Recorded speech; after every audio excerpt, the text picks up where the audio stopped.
etdiniz. 2001-ci ildə o vaxt vəzifənizi tərk eləmişdiniz və Bəli. müsahibələrinizin birində demişdiniz ki, o vaxt Bakı şəhərinin icra başçısı təyin olunmuş Hacı Bala Abutalibovla işləyə bilməmişsiniz. O dediklərinizi başa düşmürmüş. Bəs indi necə? Dediklərinizi başa düşürlərmi? Yoxsa siz artıq başa düşmüsünüz ki, deməyin mənası yoxdur? Yox, heç vaxt. Ümumiyyətlə, mən hesab edirəm ki, əgər mütəxəssis hansısa səhvi görür və danışmır, bu xəyanətdir. İxtisasına xəyanətdir, xalqına xəyanətdir, dövlətinə xəyanətdir. Ona görə mən o vaxtda gördüklərimi deyirdim və o vaxt başçının xoşuna gəlmirdi, mübahisələr əmələ gəlirdi, konfliktlər əmələ gəlirdi və mən hesab elədim ki, mən bu vəzifədən geçsəm daha düzgün olar. Çünki onsuz da onu öz dinimə döndərə bilməyəcəyəm, mümkün deyil. Amma yanında olub o buraxdığı səhvlərə şərik olmaq fikrində də deyil idim. Ona görə mən çıxdım, getdim.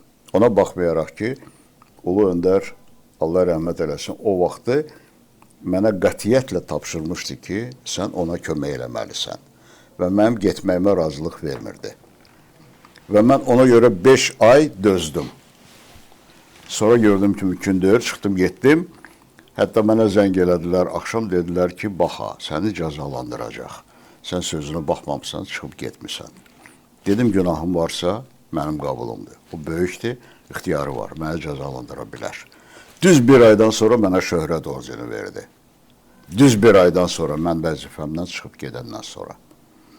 Yəni, o da başa düşdü ki, mənim orada qalmağım mümkün deyil idi. Amma bir gün, çox sağ olsunlar, dövlət başçısı, rəsmilər, Bakı İcra Hakimiyyətinin başçısı ilə Eldar müəllimlə çox sıx kontaktımız var, məsləhətləşirlər.